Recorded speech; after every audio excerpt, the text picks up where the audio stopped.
My name is Jacqueline Whitt. I have a PhD in military history, and I work in the Department of National Security and Strategy here at the War College, where I teach the theory of war and strategy, national security policy and strategy, and electives on strategic change and strategic culture in the U.S. military.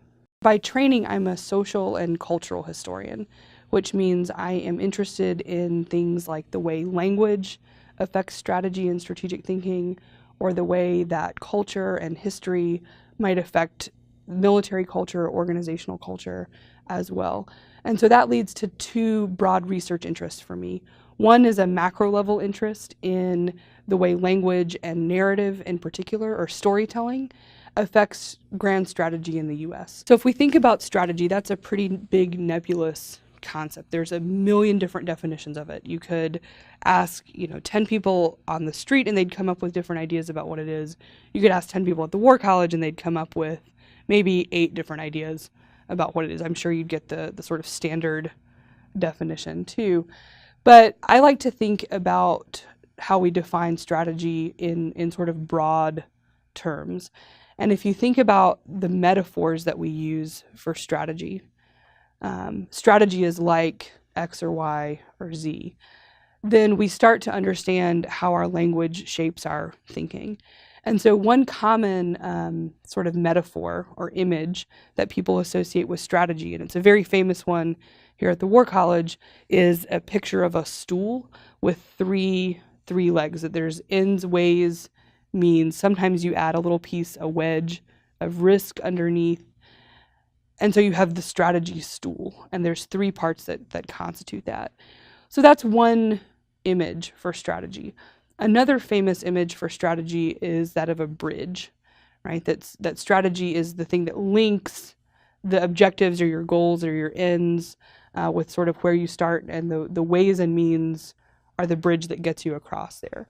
But those aren't the only 2 ways that we could think about strategy. We could also think about it as being a journey, right? How do you get from point A to point B? Is it like a map?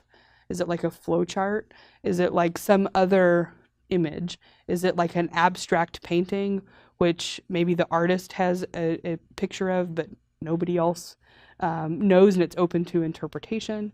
Do we see strategy as static and unchanging, maybe like the stool? Do we see it as a tool, like a utilitarian thing, like a bridge? Do we see it as a sort of abstract conceptual problem, like a piece of art or a painting?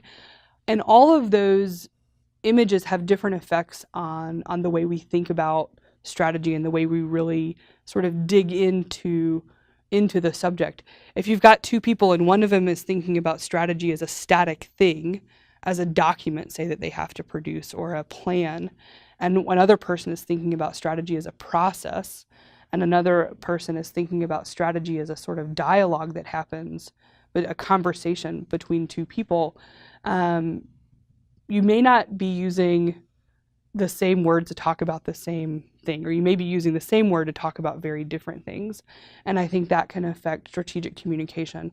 So that's one of the very first things that I try to get across in the lessons that I teach about strategy in particular, is that we've got to be much more forthright about what it is that we're talking about and how it is that we're using language and image and metaphor to communicate. The second one is really a question about how the U.S. military looks in its current form, which is a question about civil-military relations in its broadest form. How does the U.S. military relate to the society that it serves and protects? I think War College students are really already attuned to many of the second questions, because they have been out leading soldiers, sailors, airmen, and Marines and civilians for a long time, and they know that the society, American society, is a diverse society. They know that the troops that they serve and that they lead are diverse and becoming, in some ways, increasingly so. They know that presents certain challenges to organizations. They also see the benefits to that.